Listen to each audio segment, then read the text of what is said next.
Magandang araw, ito ngayon at nagkaya na aming mga kawork na mamingwit sa napakalayo sa amin at 2 hours mahigit ang biyahe. Bago kami umalis, syempre, humingi muna kami ng gabay at pag-iingat mula sa Poong May Kapal sa mahabang paglalakbay. Salamat sa provision mo, Panginoon. Thank you. Bro Yori, pagsama niya sa amin sa pupuntahan namin, Lord, sa aming mas.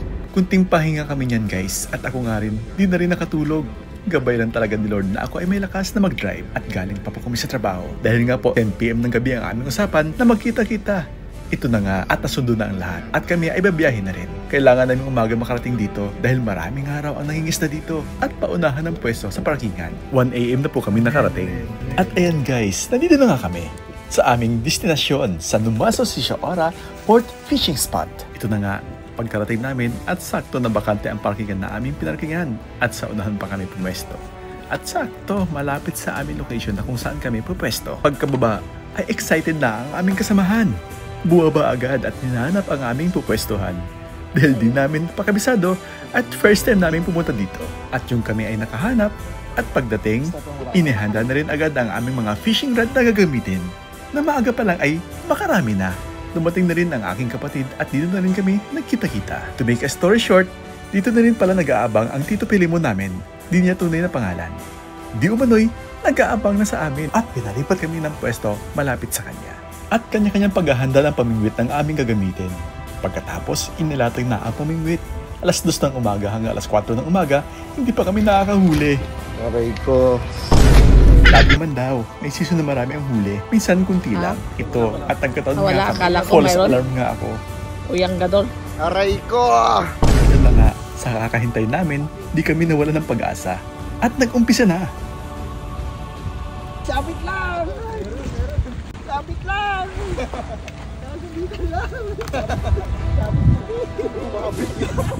5:26 AM na kami unang nakahuli. Grabe, kahit sa haba ng oras at puyat, kapag nakahuli ka pala, tanggal lahat ang pagod sa kakahintay mo kapag ikaw ay nakahuli. Halos lahat kami ay nakahuli.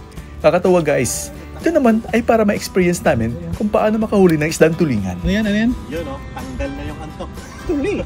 Hindi na kititagod. Para palalayain kita. Magtawag ka ng mga kasama mo doon. Ay, ang daan. Paano yung matanggal pag ganyan?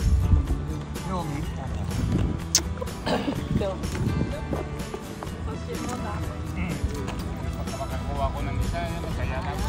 Ayun o, yun. Ayan na. Ayun na. Ayan o. Ayan na, ang tulingan. Sura na yan. Umpisa na guys at dumatagsa na ang mga isdang tulingan. Ay, ako yan! Hindi ba hihira to? Aray, mapan kami.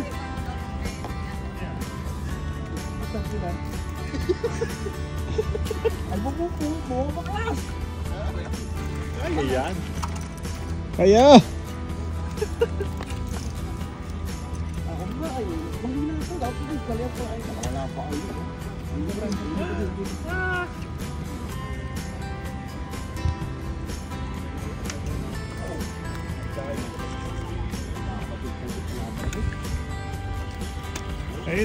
Ayun o. Bili ng muwi. Kaya pala, sa buntot eh. Lumala mo sa buntot eh.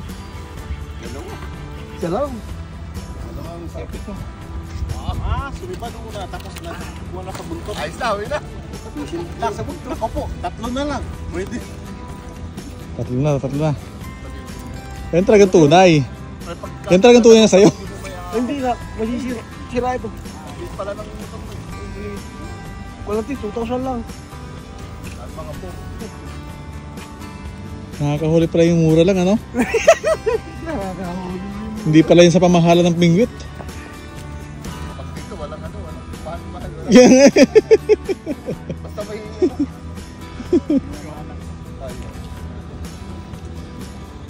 Yan talagang sa'yo. Oh, pakita. Oh, you know. grabe kong magat ito.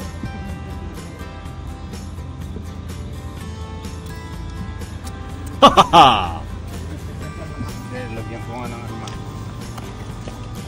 Bagamat yung iba ay nagkaaberya dahil nga ang mga pamingwit na dala nila ay malalaki ang hook kaya di masyado nakahuli. Ika nga sabi nila, Charge to experience, ika nga. Paano na tayo kuya ha? Kuya Roland, paano na tayo ha? Minsan, nagkakaberya dahil nga po sa dami ng namimingwit dito, kami ay magkakalapit ang pwesto. Yung mga tansi ng pamingwit namin ay nagkabuhol-buhol. Sumama pa yung kay. Maayos ko lang. Kumukusang tanggal ah. Ayos ka rin din. Hindi na rin kami na zero. Kahit pa paano ay may kunting paghahatian. Ayun oh, talaga naman oh. Diba?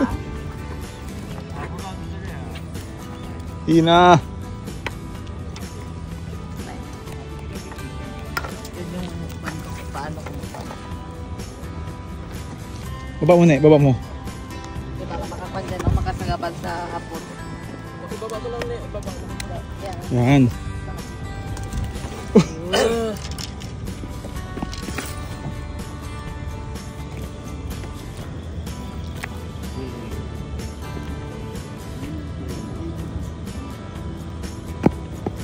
Yun oh.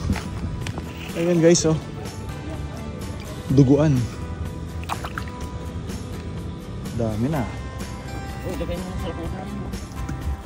Ang lalaki, mga lalaki. Hala, ang laki! Kaya pala mabigat. Oh, lalaki.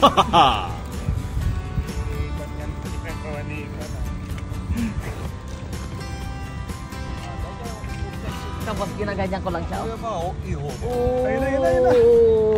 na. Ikaw na magtanggal kuya. Ang laki. Lalaki na naman. Tapos mamaya, videoan mo ulit kung paano mo lutuin. Oo. Ganun ba yun? Nasa loob.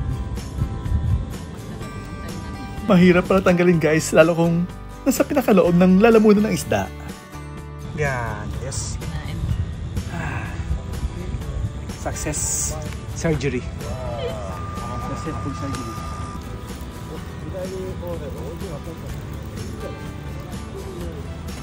Yan. Gambare. Then, like that oh. Ayun, oh, yun Aday, okay na. oh. Oh, tanggalin mo. Uy, baba mo na eh. Tanggalin mo.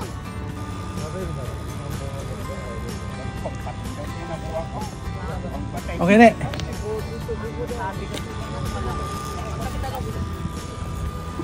Ay, buti itigil kanino ko. Pati nga ako ay nakitry na rin at may experience. Grabe, ang bigat pa lang talaga hilahin. Tama na. Yan. Batang.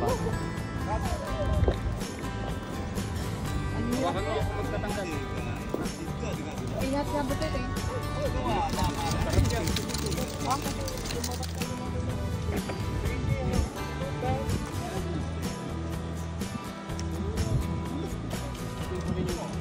Ay, ako ka nang mag, may balitang namatay na, huwag ka nang mag-suicide pa. May butete kasi kaming nahuli. Sa mga hapon, kinakain nila yun. Hindi namin alam kung paano kakainin. May tiyatanggal na lamang loob na nakakalason. Hindi na kami nag-abala. Binili ko na lang sa dagat. Baka may makakain at makalason pa. Ang hirap na pag wala tayong ito kasi walang ibigin siya. Gambaro. Dalawa. Oh. Mate. Ay, isa lang. Masaya si Kuya Roland. Palapolog yan. Yung dulo sa ako, yan. O, angat. Sige. Ingat. Ayun oh. Ang laki. Puro lalaki. Hala, ang laki! Kaya pala mabigat. Oh, lalaki. Sa pag kinuha mo yung maliliit, 6 na piraso na yan. Sige, hawak mo dito. Ako magtatanggal pa rin dito. Ayun oh.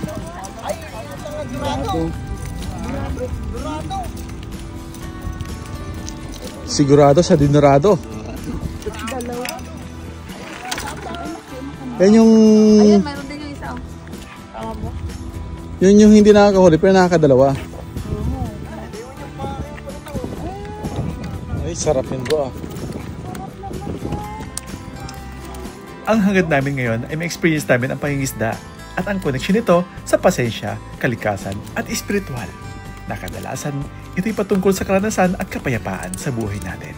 Hindi lamang panguhuli ng isda. Sa susunod, alam na talaga ang gagawin. Bawi na lang ulit next slide. Ay siya, hanggang dito lang po muna. Salamat po sa inyong panonood. God bless everyone. Bye!